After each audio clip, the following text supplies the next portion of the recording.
Good morning friends and happy Sunday. হ্যাঁ, Sunday আর morning একসাথে মিশিয়ে বলে দিলাম, কারণ সানডে মানেই তো ফান্ডে। যাই হোক, তো এখন 8টা বাজিনি, দেখতেই পাচ্ছ ঘড়ির কাঁটায়। ঘরের মধ্যে কিছুটা অন্ধকার, কারণ জানলা পর্দা কিছুই এদিক ওদিক করিনি, সব একই রকম আছে, মশারিও তোলা হয়নি।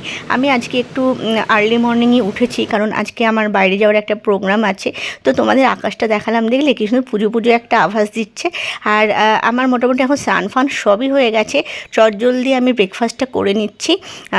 আমি 9টা সাড়ে 9টা কি 10টার দিকে বেরিয়ে যাব। তো আমার ব্রেকফাস্টে আজকে আছে পরোটা আর চা। যাই হোক, বেশ অনেকটা টাইম পর চলে আসলাম তোমাদের সামনে। এখন 10টা 15-র দিকে কাটা কিছু কাজ আছে সারবো। তো এখানে ব্রেকফাস্ট করে আমার সানফান কমপ্লিট, সব কিছু গোছানো হয়ে গেছে। এখন দেখো রেডি হতে বসে গেছি। এরকম একটা কুর্তি পরে নিয়েছি পিওর কটনের। বাইরে যা রোদ দেখলাম, পদ্মাসুরি যে তোমাদের সকালে দেখালাম, আকাশটা একদম ঝলমল করছে। মানে আশ্বিন মাস না পড়তেই ঠিক মনে হচ্ছে না শরতের ছোঁয়া গায়ে লাগছে। যাই হোক, তো এভাবে আমি রেডি হয়ে নিয়েছি। এখন 10টা 15 কি 20 হয়ে গেছে।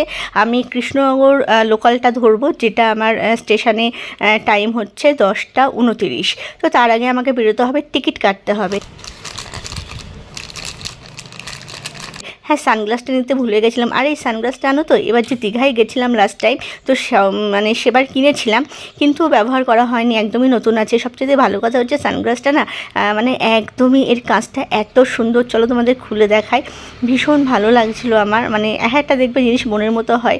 আজকে ফার্স্ট টাইম খুলে দেখছি, না জিনিসটা কিনেছিলাম পছন্দ করে। তো সত্যিই ভীষণই সুন্দর। আমি বেরিয়ে যাচ্ছি সকালবেলায় রেডি হয়ে। তো আমার সংসারকে সামাল দেওয়ার জন্য আমার শাশুড়িমা চলে এসেছেন সকাল সকাল।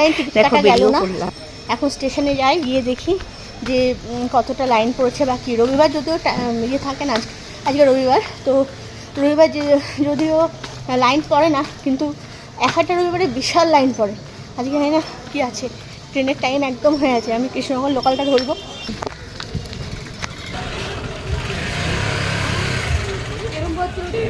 বা লাখ খুব ভালো, কোনো টিকিটের লাইন নেই।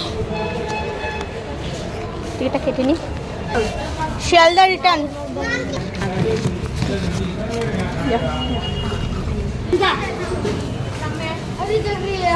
হয়েছে। সবাইকে মিলেমিশে নিবি, একা হবি না। দিয়েছি দিদিকে, দিদি দেবে কিনে।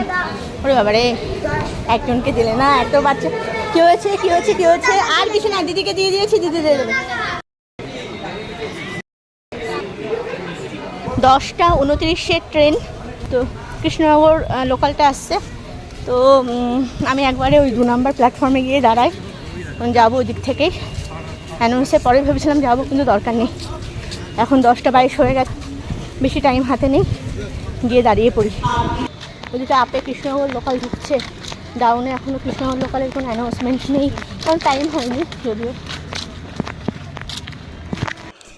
যাই হোক, টপকে টাপকে 2 নম্বরে চলে আসলাম। আর ট্রেনটা অ্যানাউন্স করে দিয়েছে, আমিও প্ল্যাটফর্মে উঠেছি। আর মোটামুটি 3-4 মিনিটের মধ্যে ট্রেনটা চলে এসেছে। বিভৎস ভিড় ছিল, বিশ্বাস করো। সানডে তো কী হয়েছে, মানুষ মনে হয় পুজোর শপিং করতে যাচ্ছে, যা শুনছিলাম সবাই বলা কয়া করছে। মানে ভিতরে দাঁড়ানো তো মুশকিল, কোনো মতে ব্যারাকপুরের পর থেকে একটা সিট পেয়েছিলাম। তো সেই সিটে বসেই কিছুটা আর কি মোবাইলটা বার করে কোনো রকমের একটু ভিডিওটা তুলেছি। তো অনেকটা কষ্ট করে দাঁড়িয়ে বসে আর ভিড়ের মধ্যে চিড়ে চ্যাপ্টা হয়ে চলে আসলাম বিধাননগরে।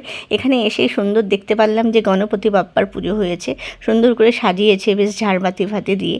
তো সেইগুলো একটু দাঁড়িয়ে দেখলাম, ক্যাপচারও করলাম। আর আমি আমার গন্তব্যস্থলে চলে এসেছি। আমি এসেছি ডাক্তারের কাছে আমার জন্য ওষুধ নিতে, হোমিওপ্যাথি একটা এটা ডাক্তারের জায়গা। তো সেখান থেকে বেরিয়ে আসলাম। আমার সাথে এক বন্ধুও ছিল, কিন্তু সে একটু ক্যামেরার শাই, সেজন্য ক্যামেরা আসতে চাইছিল না, আমিও আর জোর করিনি।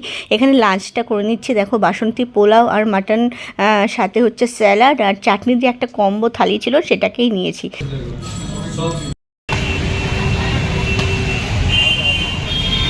প্রথমে ভেবেছিলাম যে নিউ মার্কেটে যাবো, কিন্তু নিউ মার্কেটে যাওয়ার মতো পরিস্থিতি ছিল না, ভীষণ রকমের বৃষ্টি হয়ে গেছে, তোমরা রাস্তাঘাট দেখে বুঝতেই পারছো। তো চলে আসলাম, কাছেই রয়েছে ডায়মন্ড প্লাজা। ওখান থেকে রিক্সাতে 50 টাকা দিয়ে সোজা চলে এসেছে ডায়মন্ড প্লাজা। আজকে এখানে একটু ঘুরু করবো, আর কিছু কসমেটিক্সের কেনাকাটা আছে, সেগুলোও কিনবো ভাবছি।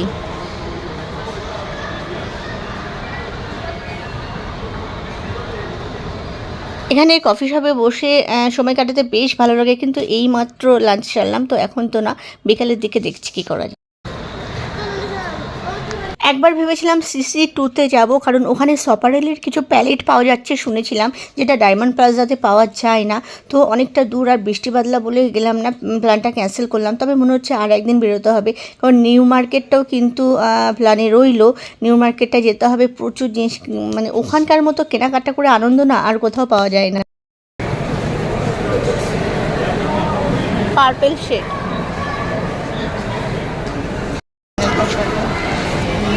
এটা দাও।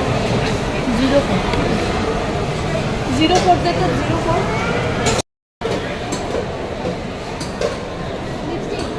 হ্যাঁ 04। আমি যে কোনো শপিং মলে যাই না কেন, আগে আমার মেকআপ সংক্রান্ত জিনিসপত্রের দিকে না চোখ বনবন করে ঘোরে। অনেকের আছে নেশা থাকে যে ড্রেস কিনবে, পার্স কিনবে, ভালো ভালো, মানে পার্স বলতে ব্যাগ বলো বা ভালো ভালো শ্যুজ, আছে না অনেকের, কেউ জিন্স পছন্দ করে। তো আমার হচ্ছে আগে যে কোনো শপিং মলে গিয়ে না ব্র্যান্ডের যে মানে কর্নারগুলো থাকে, ধরো কালার্স বা রেড, ধরো ম্যাকের, মেকআপ স্টুডিও, এরকম যেগুলো আর কি ব্র্যান্ডেড গুলো থাকে, সচরাচর সব জায়গায় পাওয়া যায় না, তো সেগুলোই খুঁজি। লিপস্টিকের খুব ইচ্ছা ছিল, তো একটা শপে দাঁড়িয়ে পড়লাম, এখানে লিকুইড লিপস্টিক দেখছি। রেড কালার, এটা রেড না, ধীরে আলতা কালার পছন্দ হলো। ওখানে ম্যাট দু রকমের, মানে দুটো স্টাইলের লিপস্টিক নিলাম, একটা হচ্ছে স্টিক ম্যাট আর একটা হচ্ছে লিকুইড ম্যাট। তো নিয়ে ওখান থেকে বেরিয়ে গেলাম সোজা। এই ফ্লোরটার বিশেষ কিছু দেখার নেই, এখন সোজা যাব নিচে, কারণ একটু জুতোর দোকানেও যাব। আর অনেক সময় দেখবে খাদিমস বলো, বাটা বলো, যে ব্র্যান্ডেডগুলো মানে ইউজ করো, নর্মাল যে পথ চলতি জায়গায় যে সবগুলো থাকে ছোটো ছোটো, সেখানে কিন্তু সব ধরনের কালেকশন থাকে না। কিছু কিছু শপিং মলে কিন্তু একটু এক্সট্রা অর্ডিনারি থাকে, তো ভাবলাম একটুখানি ঢু মেরে যায়, পুজো তো সামনে।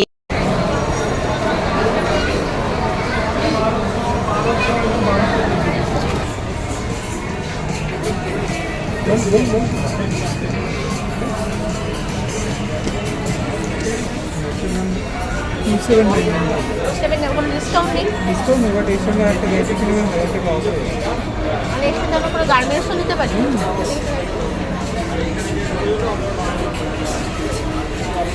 লং স্লিভ দেওয়া আছে, ব্ল্যাক কালারে অ্যাভেলেবেল আছে, এটা ব্ল্যাক কালারে আছে, গোল্ডেন কালারে। 799, আর যদি কিছু না নিয়ে এই পেমেন্টই করতে হবে। ব্যাগটা দেখছিলাম, ব্যাগটা বেশ ভালোই লেগেছিলো, কিন্তু একটা প্রবলেম আছে, ওর ব্যাক সাইডে কোনো চেন নেই। দেখবে খুচরো পয়সা বা কিছু প্রয়োজনীয় জিনিস রাখতে না ব্যাক সাইডে একটা চেন ভীষণ প্রয়োজন হয়, আর দামটাও অত্যাধিক ছিল, 2799 বলছিল। এখন হয়তো বাজেট নিয়ে নিলাম না, চলে আসলাম সোজা বাটাতে, কারণ পুজোতে তো একটা নতুন জুতো নিতেই হবে। বাটার জুতো প্রচুর পরেছি, পরতে আরাম লাগে, কিন্তু খুব একটা স্টাইলিশ লুক হয় না। তবে এখানে এসে না আমার একটা জুতো এত মনে ধরে গেল, কি বলবো, ভেবেছিলাম ওটা নিয়েই নিই। এরকম জুতো সাধারণত বাটাতে আমি দেখিনি। দাম ছিল 1399 টাকা। ঠিকই আছে, বাটার জুতো এরকমই দাম হয়, কপালে না থাকলে এটা হয়। এর প্রমাণ সাইজটা আমার হলো না, কোনোটা বড় হচ্ছে, কোনোটা ছোট হচ্ছে, তো শেষমেশ জুতোটাও নেওয়া হলো। হেভি লাঞ্চ করেছিলাম, তো কফি খাওয়ার ইচ্ছা এতটুকুও ছিল না। আর বাইরে বেরিয়ে দেখলাম ওখানে 2-3টে দোকান আছে, ভীষণ ভালো চা করে, তো চায়ের ফ্লেভারে না ওখান থেকে ক্রস করে যেতে পারলাম না, দাঁড়িয়ে পড়লাম চায়ের দোকানে। চাটা খেয়ে তারপরে গুটি গুটি পায়ে রওনা দিয়েছিলাম বাড়ির উদ্দেশ্যে।